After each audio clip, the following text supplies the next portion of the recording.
I think it's safe to say it's not a beautiful day in Florida. It's like 40 degrees and rainy. Ben and the homies are installing a new oven, which is sick. See, they're putting it in before we head out to the shop. Oh, so close. So close. Almost, just a little bit more sanding. Yeah, new oven, old counter, old oven top. Running through the rain on the pool deck always sketches me out because I'm like, one day I'm gonna slip and at least fall, probably land in the pool. Oh, it's wet, oh, it's wet, oh, it's wet. I was gonna say watch the shop still be locked, but Ben came in here earlier. Ah, man, it's cold. Might not open the doors. It's chilly, freezing. I don't know. I don't know how you Northerners do it. For the longest time, up until a few months ago, I thought I wanted to live somewhere where it got really cold, or at least like snow kind of cold. No, can't do it. I had such a hard time getting motivated today.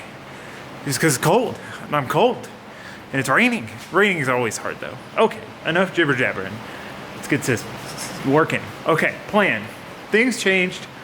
Plans changed. We bought this motor and it was very questionable when we leak down tested it. I didn't even really intend on leak downing it. I was just putting air into the cylinders to swap the valve springs and noticed it had huge leaks at all the valves. A lot of that's definitely got to do with the fact that it's a junkyard motor, so there's going to be grime and stuff that got into the exhaust ports holding the valves open. But I was tapping the valves with a hammer, trying to break loose any debris while the air was coming out. I don't know. Obviously still questionable, but my old block, I was test fitting my dry sump pump on it, which bolts to the passenger side of the block. And there was apparently some dirt way down inside the hole because I didn't see it from the outside. Started tightening the bolt in with a ratchet and it got tight. It seemed like it was just kind of clearing out the dirt, like in the threads. And then it got loose and I pulled it off and it cracked the block. So there was enough dirt in there to where it just bottomed out and split the block without much effort too, which is weird. So anyway, kind of changed our plans because our plan was to take this motor back, return it, rebuild that one because, you know, this one, the heads need to come off. And my thoughts were, you know, I bought this motor so I could just slap my cam and springs in it, put it in the car and go while I rebuild that one. I didn't really want to have to dig into this one because it defeats the purpose, but now that that block's messed up, we can't use it. So now we're back to this one, is the long and short of it. So before we can commit to anything, I already ordered head gaskets and valve lapping compound and valve seals and stuff, but before we can fully commit to this, I want to tear into it. I want to see, you know, where we're at, what we're working with. I want to see if the cylinder walls are good. I want to see if the head, like the valves are super pitted, if you know, there's some damage we don't know about, etc. So we're gonna do like a damage inspection on this thing. We're gonna tear the heads off of it, get as much off as we can, and just see where we're at. Hopefully it's a good base, and then the next day or so we can start slapping it together, to lapping the valves, valve springs, hardened push rods, lifters, heads back on, and be ready to put it in the car by the end of the week. That would be ideal. So yeah, I guess let's start digging into it. Just undoing work we already did because I took it down and then I put it back together to take it back to the place. Now we're gonna take it back down again. So let's do it. Let's do it to it. Well, this should not take very long. We got coffee. It's cold. It's like a third cup today. I didn't need any more coffee. I just wanted more because it's warm and it's cold.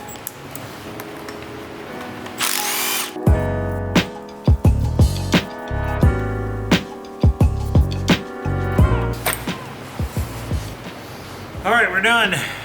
Easy peasy. Valve cover.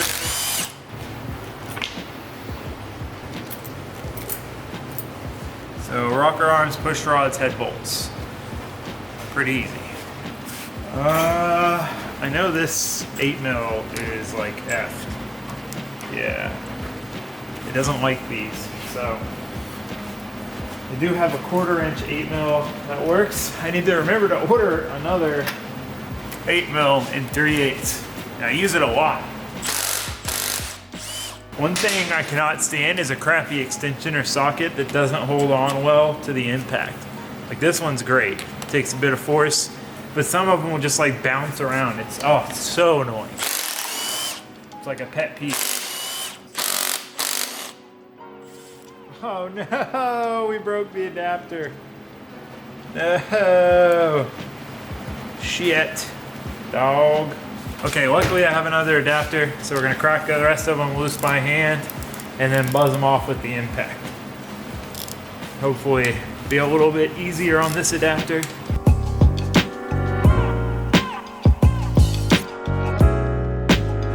Pull the push rods out. We're gonna be replacing these. When I pulled them out last time, there were some of them that did not look very good. You can just kind of see when they're worn, like at a weird angle, or instead of being a ball, they're like flattened out. I wonder if I can show you guys. Okay, you can kind of see that. All right, so see how this one's like a ball, and you can see how just like the top 1/8 inch is worn, and then you look at like this one in comparison. You can see how it's worn all the way down and it's kind of flattened out. There's some really bad ones in here. This one's pretty bad. Let's compare these two. So you can see how far worn down this one is. So these aren't good anyway, and I need to do hardened push rods since I like revving it high anyway. So we will be doing hardened push rods this time as well. But keep these separated just in case. Try to be semi-legit here.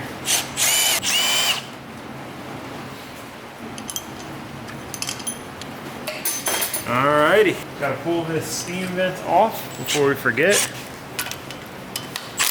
Just a couple 10 mils. We are replacing this anyway, assuming this motor passes the test. Okay, I guess we'll do the 10 mils first. Ooh, these are kind of loose. I feel like my old engine, these were a lot harder to take off.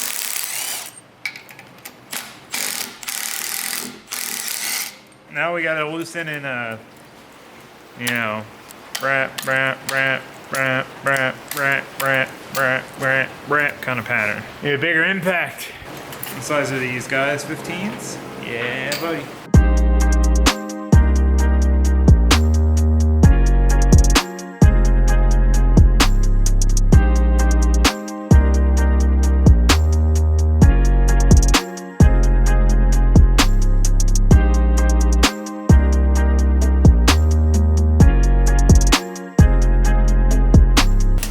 Gaskets were sealed really well. They didn't want to come off.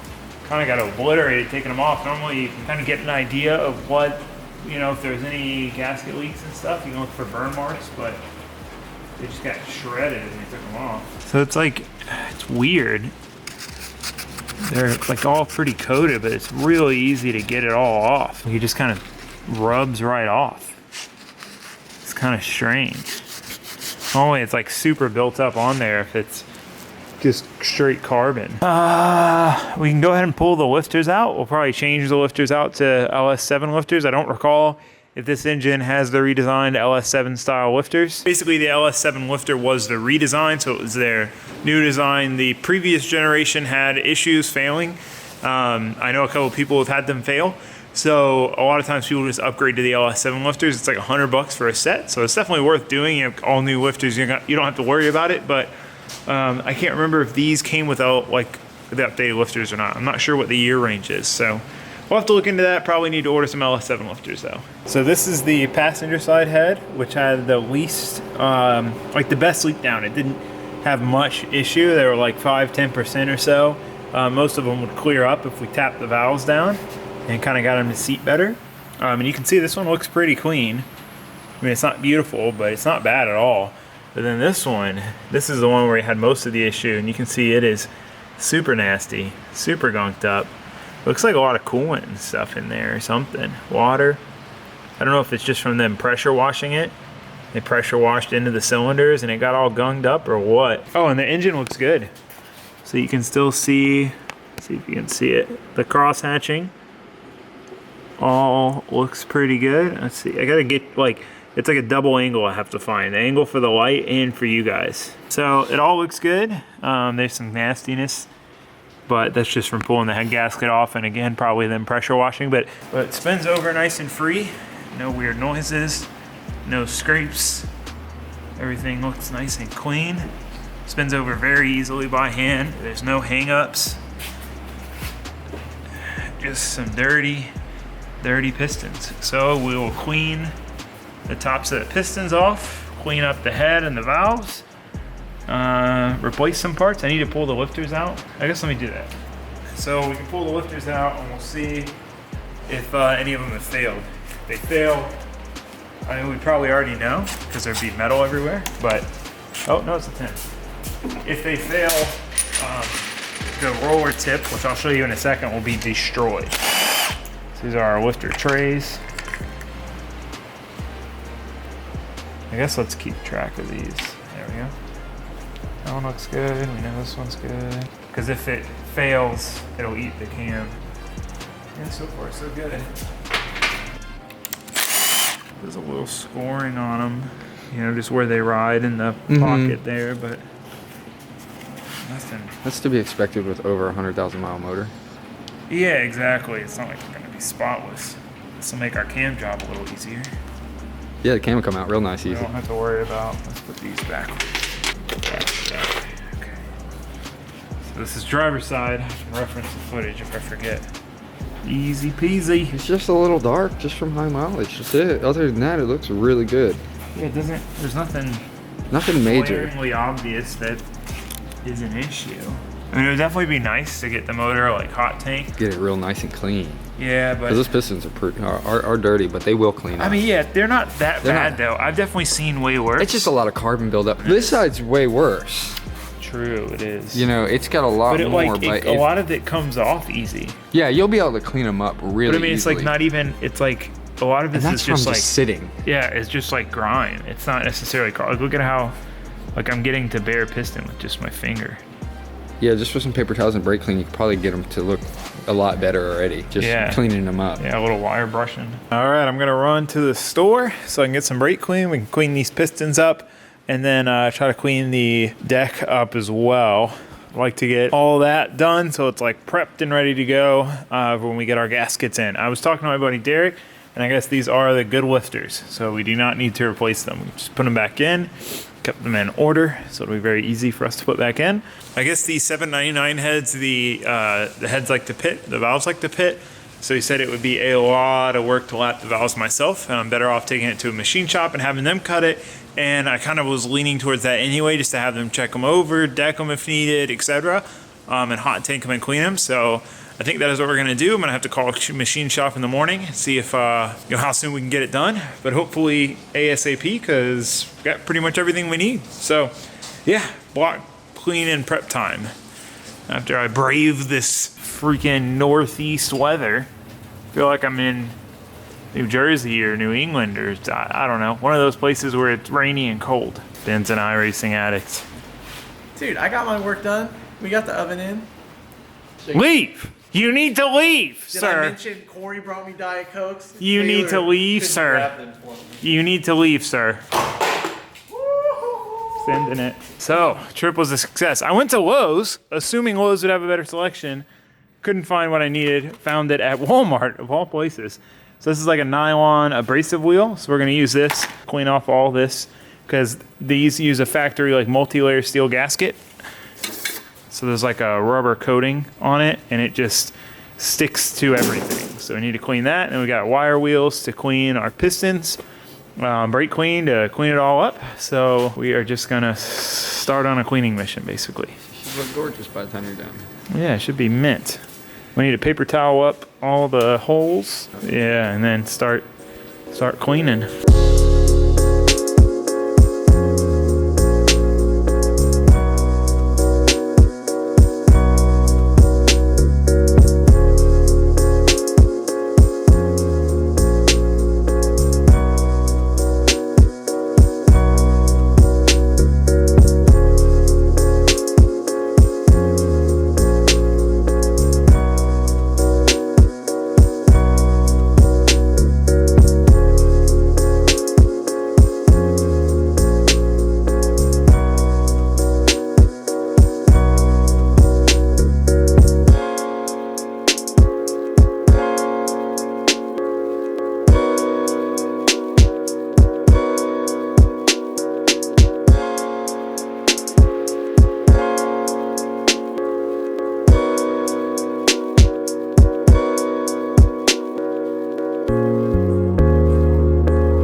abrasion disc was a no-go. It is like way too harsh.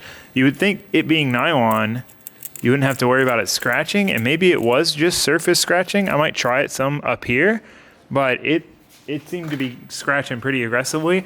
We used the brass wire wheel, and it came out very nice. If you ask 10 different people how to clean the deck of a block, you're gonna get 10 different answers. But I've tried a bunch of different stuff. I've tried sandpaper on a straight edge. I've tried wire brush. I've tried just razor blade. Like, I've tried a lot of different stuff, and the brass wire brush seemed to work really well. Just low pressure, so you don't like gouge it. Like, there's light like swirl scratches, but it's still, the whole surface is super smooth. There's nothing that actually catches you or anything. I think the RA is still great on it. So all in all, it came out really nice. Came out really nice. Oh yeah, we did this side in its entirety, so we could show you this side. Nasty gasket, nasty carbon buildup, nasty. Nice and pretty. Look at that. Would you just look at it? What do you think? Amazing. Hell of a difference. Yeah, no, it really does make. It's really fun too. It's so satisfying getting to watch you clean it and Just like seeing it just go watch from it like progress. dirty, yeah. Oh my god. Cleaning stuff like this is always so satisfying. It's the best part of building anything, you know, like Just this. cleaning it. because it's just There's you such a get to big see how bad change. it was. Yeah, it's like horrible nastiness 30 minutes later, like brand new, And it ready looks to go. amazing. Yeah, it didn't take long at all. No, it was really quick. But yeah, we're gonna move to the other side now.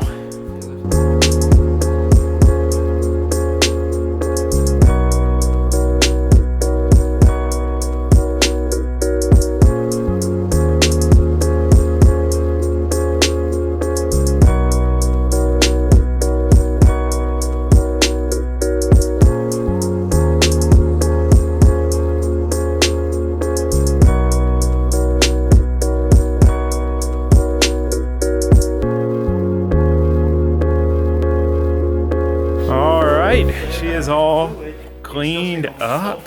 Looks so nice. Cleaning an engine and like prepping it, rebuilding it, refreshing it is so satisfying. Such a satisfying process. So we brake cleaned out all the gunk that kind of flung everywhere when we were cleaning the pistons in the deck. And then we ATF'd the cylinder walls and then wiped it up. The ATF helps get all the little tiny dirt particles up. And then we lubed them with oil. We just went and ran oil around each cylinder, ran it, like spun it around. So now they're lubricated again because they were brake cleaned. And yeah, everything's good. We're gonna plastic wrap it so it stays nice and fresh. Send the heads off to get machined tomorrow, and hopefully be putting it together by the end of the week if all goes well. Everything's on the way, like I said, except for the chromoly push rods. So yeah, I guess that's gonna be it for this video. Thanks for watching. Thanks for subscribing. Say bye. Take it easy. Peace. See you on the next one. Awkward Ben strikes again.